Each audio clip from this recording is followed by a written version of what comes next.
దేవుడు కరుణిస్తాడని వరములు కురిపిస్తాడని నమ్మలేదు నాకు నీ ప్రేమే దొరికే వరకు.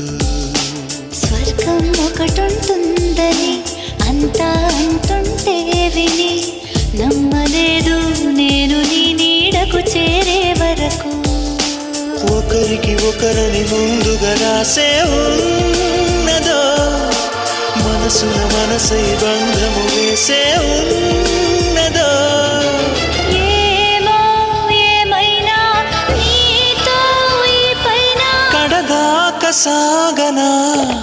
దేవుడు కరుణిస్తాడని వరములు కురిపిస్తాడని నమ్మలేదు నాకు నీ ప్రేమే దొరికే వరకు. స్వర్గం ఒకటుంటుందని అంతా అంటుంటే విని నమ్మలేదు